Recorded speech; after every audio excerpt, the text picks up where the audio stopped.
नमस्कार, आप देख रहे हैं कैपिटल टीवी और मैं हूं आपके साथ परवीन शेख। ब्रेकिंग न्यूज में इस वक्त की बड़ी खबर जो आ रही है वो संभल से आ रही है। संभल में एक बार फिर हलचल तेज हो चुकी है। शाही जामा मस्जिद के सदर जफर अली को 2 दिन की न्यायिक हिरासत में भेज दिया गया है। उनके ऊपर पिछले साल नवंबर में जो हिंसा हुई थी उस हिंसा को भड़काने में बड़ी भूमिका सामने आई है और इसके बाद जो ये गिरफ्तारी हुई है वो एसआईटी ने उन्हें गिरफ्तार किया है, जिसके बाद संभल में पूरे इलाके में और खास तौर से शाही जामा मस्जिद के बाद फोर्स की तैनाती कर दी गई है। किसी भी तरह की कोई अप्रिय घटना ना हो, इसको लेकर पुलिस भी वहां पर मुस्तैद नजर आ रही है। इसके साथ ही सीएम योगी ने एक प्रेस कॉन्फ्रेंस की है जिसमें यूपी में बीजेपी के 8 साल पूरे हो गए हैं और इस उपलक्ष्य में उन्होंने कई बड़ी जो कामयाबियां योगी सरकार की रही हैं उसको लेकर भी उन्होंने कई बड़ी बातें कही हैं, वो भी हम आपको बताएंगे। लेकिन सबसे पहले जो यहाँ पर संभल से जो खबर आ रही है वो काफी हैरान करने वाली है और इसी खबर पर ज्यादा अपडेट के लिए मेरे साथ जुड़ रहे मेरे सहयोगी अखिलेश। संभल से जो खबर आई है, क्योंकि पहले भी उनसे पूछताछ की गई थी लेकिन फिर जफर को जिस तरह से गिरफ्तार किया गया है उसके बाद जो मुस्लिम महकमा है, पूरी तरह से जो पूरा समुदाय है उसमें हलचल ज्यादा तेज है। क्या कुछ है इस पर अपडेट? देखिए, संभल की शाही जामा मस्जिद के सदर जो हैं जफर अली, उन्हें हिरासत में 24 नवंबर को भी लिया गया था, क्योंकि 24 नवंबर को जब हिंसा भड़की थी 2024 में, तो उस हिंसा के भड़कने के कुछ देर बाद ही इन्होंने एक प्रेस कॉन्फ्रेंस की थी और उस प्रेस कॉन्फ्रेंस में उन्होंने कई ऐसे बयानों का जिक्र किया था जिसकी वजह से और भी अधिक हिंसा भड़कने की गुंजाइश थी और इसी अनुमान के तहत पुलिस ने उन्हें हिरासत में लिया था और उसके बाद पूछताछ के पश्चात उन्हें छोड़ दिया गया था। और अब जफर अली के ऊपर एक बार फिर से यह आरोप लगा है कि जो संभल में 24 नवंबर को हिंसा हुई थी उसमें ये मास्टरमाइंड के तौर पर जाने जा रहे हैं। फिलहाल संदेह के आधार पर पुलिस ने तो अपने कब्जे में लिया है और एसआईटी की टीम को 2 दिन की हिरासत दे दी गई है इनकी, और हिरासत के बाद अब इस पे पूछताछ होगी कि आखिर आप संभल हिंसा से जुड़े हुए कैसे कैसे तार हैं जो पुलिस अपने हिसाब से जुड़ेगी। दूसरी चीज, एक सबसे बड़ा मुद्दा जो आया था, संभल की शाही जामा मस्जिद के नाम पर सदर जो जफर अली हैं वो चंदा इकट्ठा करने का काम कर रहे थे, लोगों से ऑनलाइन चंदा इकट्ठा कर रहे थे और पुलिस को इसी मामले में संदेह है कि आखिर ये चंदा आप मस्जिद के नाम से किस पर्पस से वसूल रहे थे, क्या उद्देश्य था उसका, और उसकी पूरे ब्यौरे की जांच करने की कोशिश कर रही है पुलिस। और साथ ही साथ जिस तरीके से संभल में हिंसा हुई थी वो असल में हिंसा हुई नहीं बल्कि कराई गई थी, जिसके पीछे कई सारे लोगों के हाथ सामने आ रहे हैं। उसमें समाजवादी पार्टी के जो सांसद हैं जियाउर रहमान बर्क, वो सबसे प्रमुख मुख्य आरोपी बने हुए हैं और पुलिस उनके ऊपर एफआईआर पहले ही दर्ज कर चुकी है। अखिलेश, इस बीच जफर अली का एक बयान जो है वो काफी सुर्खियां बटोरा है, सोशल मीडिया पर जमकर वायरल भी हो रहा है, जब उन्होंने कहा है कि यूपी पुलिस, खासतौर से जो पुलिस के नेतृत्व में जो हत्याएं की गई, गोली चलाई गई, वो जानबूझकर किया गया, लोगों को मारा है यूपी पुलिस ने। इस आरोप जो लगाए गए उसमें कितना दम? देखिए, जफर अली का जो ये बयान है वो समाजवादी पार्टी के नेताओं से मिलता जुलता बयान है, क्योंकि समाजवादी पार्टी के नेताओं ने कुछ दिन पहले जब होली के मामले पर, होली और जुमे की नमाज को लेकर संभल सीओ अनुज चौधरी के बयान का जिक्र हो रहा था और उन्होंने ये कहा था कि अगर किसी को रंगों से परहेज है तो वो होली के दिन घर में बैठे, जुमे की नमाज अदा करनी है तो होली के बाद अदा की जा सकती है। और इसी बयान को लेकर जब समाजवादी पार्टी के तमाम नेता, चाहे वो रामगोपाल यादव हो या अन्य कोई भी नेता हो, स्वयं अखिलेश यादव ही क्यों ना हो, तमाम ऐसे बयान आए थे और उस दौरान ये बात कही गई थी समाजवादी पार्टी के नेताओं की ओर से कि असल में पुलिस ने ही यह हिंसा कराई थी और वही जुबान अब जफर अली भी बोल रहे हैं। यानी समाजवादी पार्टी से प्रेरित होकर जफर अली ये बयान दे रहे हैं, राजनीतिक रूप से प्रेरित होकर ये बयान देते जा रहे हैं। असल में जब ये इनके पांव फंसते जा रहे हैं इसी वजह से ये घबराए हुए हैं। और जियाउर रहमान बर्क चूंकि पहले से ही जो तमाम अपराधी पकड़े गए हैं, चाहे वो डी गैंग से ताल्लुक रहा हो, उन लोगों से भी जब पूछताछ हुई तो उन अपराधियों ने स्वीकार किया कि इसमें जो संभल हिंसा कराई गई थी असल में ये खाड़ी देशों से जुड़े हुए तार हैं जो संभल हिंसा में जानबूझकर शामिल हुए थे। और संभल में हिंसा जो कराई गई थी उसके कई ऑडियोज भी सामने आए थे जिसमें जानबूझकर कुछ मुस्लिम युवकों को यह कहा गया था कि आप सारे सामान लेकर, असलहे लेकर मौके पर पहुंच जाएं। अब उन सामानों में जो पत्थर आदि हैं वो भी हो सकते थे, इसके अलावा बंदूकें भी हो सकती थी, और बंदूकों के साथ साथ जो गोलियां चलाई गई थी उनमें से आरोपियों की ही गोली से 4 मुस्लिम लोगों की जान गई थी। हालांकि टोटल 5 जानें गई थी, लेकिन एक जान जो गई उसके खिलाफ पुलिस में कोई एफआईआर परिवार वालों ने दर्ज नहीं कराई गई थी। इसी वजह से 4 केवल मानी जा रही हैं, और उन चारों की जांच जब की जा रही है तो पुलिस की गोली से ये नहीं मरे, बल्कि आरोपी जो हिंसा में उपद्रव में शामिल थे उनकी गोली से ही पूरी तरीके से मारे बिल्कुल। गए हैं। अखिलेश, यहाँ पर दुबई कनेक्शन का आपने जिक्र किया और बताया जा रहा है कि अभी भी जो संभल हिंसा का मास्टरमाइंड है वो दुबई में छुपा हुआ है। लेकिन एक और जो सबसे बड़ा जो खुलासा हुआ है वो ये हुआ है कि खुद जफर अली फंडिंग यहाँ पर, क्योंकि पहले पुलिस की जो थ्योरी थी वो भी यही थी कि इसके लिए फंडिंग कहाँ से हुई, कहाँ से चंदा इकट्ठा किया गया। तो अब एसआईटी ने इस पर मोहर लगा दी है, क्योंकि एसआईटी भी ये मान रही है कि जफर अली ही इसमें फंडिंग कर रहा था, इसने पैसा उगाया या वसूली की या जोड़ा। तो अब ये इस मामले में जो ये नया खुलासा हुआ है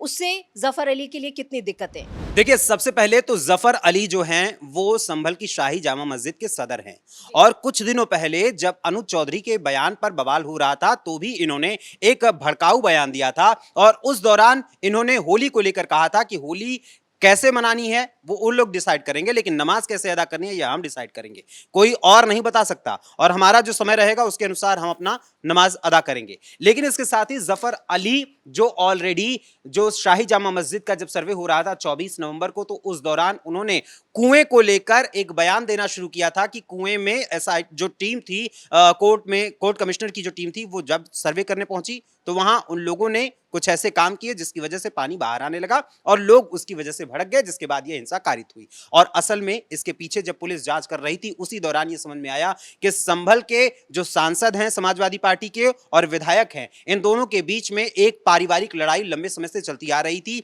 जो असली और नकली मुसलमान होने की लड़ाई मूल रूप से थी, और उन्हीं दोनों के बीच की लड़ाई ने इस तरीके की हिंसक स्वरूप को लिया। और सीएम योगी आदित्यनाथ ने भी इस बात को विधानसभा में कही थी, और इसके बाद इकबाल पूरी तरीके से जो समाजवादी पार्टी के विधायक हैं वो भड़क गए थे और उन्होंने कई बयान भी दिए थे बाद में, और समाजवादी पार्टी लगातार इस मुद्दे पर बीजेपी को घेरने की कोशिश करती रही। लेकिन फिलहाल जिस तरीके से जफर अली इस समय अभी हिरासत में लिए गए हैं, उनके पीछे जैसा अभी आपने कहा कि जो मस्जिद के नाम पर चंदा इकट्ठा करने का काम किया जा रहा था, उस चंदे की आवागमन का पूरा ब्यौरा पुलिस इकट्ठा करेगी। एसआईटी टीम जांच कर रही है और पूरा ब्यौरा निकलने के बाद ही सामने आएगा कि असल में उस पैसे का इस्तेमाल कैसे किया गया था, किस लिए किया गया था। क्योंकि अभी जब मस्जिद का जब रंगाई पुताई का मामला था तो रंगाई पुताई का मामला भी हाईकोर्ट पहुंचा हुआ था, क्योंकि पहले एएसआई ने मना कर दिया था, फिर एएसआई की रिपोर्ट मंगाई गई हाईकोर्ट के द्वारा, और उस रिपोर्ट के बाद कुछ समय के लिए तो हाईकोर्ट ने रोक लगाई थी, लेकिन कुछ समय बाद एएसआई की ही रिपोर्ट के आधार पर हाईकोर्ट ने यह परमिशन दे दी कि बाहरी हिस्से में जो पुताई वगैरह है वो कराई जा सकती है, लेकिन एएसआई की देखरेख में। और संभल की शाही जामा मस्जिद की कमेटी ने कहा कि इस पर कोई भी रंग लगाया जाए तो हमें कोई परहेज नहीं है, और जब ये सरकारी पैसे से खर्च हो रहा है सब कुछ, तो ऐसी परिस्थिति में इस पैसे को इकट्ठा करने की जरूरत क्या थी आखिर जफर अली को, और उसी के पीछे पुलिस पड़ी हुई है कि किस तरीके सवाल तो इन्हें देने होंगे जफर, लेकिन क्या जफर अली की गिरफ्तारी के जो तार हैं वो बर्क तक पहुंचेंगे? जल्दी बर्क की गिरफ्तारी? निश्चित तौर पर बर्क को पहले से ही गिरफ्तारी का अपना डर सता रहा था, इसलिए जब उनके खिलाफ एफआईआर दर्ज की गई थी तो वो हाईकोर्ट भी पहुंचे हुए थे अपनी जमानत के लिए, और हाईकोर्ट ने कहा था कि इस मामले में आपको जमानत नहीं मिल सकती है। लेकिन हां, फिलहाल फौरी तौर पर आपकी यानी कि जियाउर रहमान बर्क के गिरफ्तारी पर उस समय हाईकोर्ट ने रोक लगा दी थी, और यह कहा था, सख्त हिदायत दी थी कि जब जब आपको पुलिस बुलाएगी आपको पहुंचना होगा, और अगर आप पुलिस जांच में अवरोध उत्पन्न करेंगे तो उस परिस्थिति में पुलिस के पास अधिकार है कि आपको गिरफ्तार कर सके। अब ऐसे में जियाउर रहमान बर्क के तार जफर अली से साफ तौर पर जुड़ रहे हैं, और चूंकि अब 8 साल आज सीएम योगी आदित्यनाथ के भी पूरे हो रहे हैं उत्तर प्रदेश में मुख्यमंत्री के तौर पर, और समाजवादी पार्टी इससे और भी अधिक बौखलाई हुई है, और 2027 के चुनाव में जो अखिलेश यादव मूल रूप से पीडीए का फॉर्मूला तो दे रहे हैं मगर असल में वो एम वाई फैक्टर पर काम कर रहे हैं, ऐसे में एम फैक्टर उनका जो है वो संभल मुद्दे को लेकर सबसे ज्यादा नाराज है, क्योंकि इससे पहले रामपुर में जब उन्हीं के बड़े नेता के ऊपर कार्रवाई हुई वो आज जेल की सलाखों के पीछे हैं, और उसके बाद उन्होंने भी ये बात कही थी कि संभल मुद्दे को बड़े जोर शोर से उठाना चाहिए, अगर नहीं उठाया तो रामपुर जैसा हाल होगा, रामपुर भी हाथ से निकला, संभल भी हाथ से निकल जाएगा। और कानपुर में भी ऐसा ही कुछ हुआ था, जब अभी उपचुनाव हुआ, उस उपचुनाव से पहले सीसामऊ विधानसभा सीट का जो पूर्व विधायक रहा है, उसके ऊपर भी एफआईआर दर्ज हुई और कई मामलों में वो आरोपी है और अभी भी सलाखों के पीछे है। और ये सब समाजवादी पार्टी के नेता जेलों के चक्कर काट रहे हैं और सीएम योगी आदित्यनाथ आज 8 साल पूरे होने पर अपनी उपलब्धियां गिना रहे हैं। तो वहीं संभल की पुलिस पूरी तरीके से एक्शन मोड में है और संभल के एएसपी श्रीशचंद्र का कहना है कि अगर कोई भी संभल में किसी भी प्रकार की हिंसात्मक घटना को कारित करने की कोशिश करेगा तो पुलिस उसको बराबर जवाब देगी। क्योंकि जब इन्हें यानी कि जो जफर अली हैं, इन्हें जब हिरासत में लिया गया तो संभल में जो वकील हैं वो उन लोगों ने भी काफी हंगामा करना शुरू कर दिया, उन्होंने विरोध किया इनकी गिरफ्तारी का। लेकिन ये एक जांच की प्रक्रिया है और जांच की प्रक्रिया में आप हस्तक्षेप नहीं कर सकते। अखिलेश, जो बयानबाजी सामने आ रही है सपा की तरफ से की जा रही है जफर अली की गिरफ्तारी पर, वो भी जानना चाहेंगे, क्या कुछ प्रतिक्रियाएं आ रही हैं? देखिए, प्रोफेसर राम गोपाल यादव जो अक्सर बयान देते रहते हैं और उन्होंने ये बात कही थी कि जो हिंसा संभल में हुई वो असल में पुलिस के द्वारा कराई गई थी। और वही अब राम गोपाल यादव एक बार फिर से जफर अली की गिरफ्तारी पर यह बात कह रहे हैं कि कोई भी व्यक्ति गिरफ्तारी होने के बाद पुलिस के प्रेशर में स्वेच्छा से अपना बयान नहीं दे सकता। अगर कोई भी व्यक्ति बयान देगा तो उसका बयान पुलिस के प्रेशर में रहेगा और जो व्यक्ति पुलिस के प्रेशर में जब बयान दे रहा है तो वो बयान सरासर झूठा होगा। और इसके साथ ही उनका यह भी कहना है कि इसके पहले भी कई लोगों को गिरफ्तार किया जा चुका है और पुलिस उन पर भी प्रेशर बना रही है और जानबूझकर ऐसे बयान लिखवा रही है या दर्ज कर रही है जिसके आधार पर यह साबित हो सके कि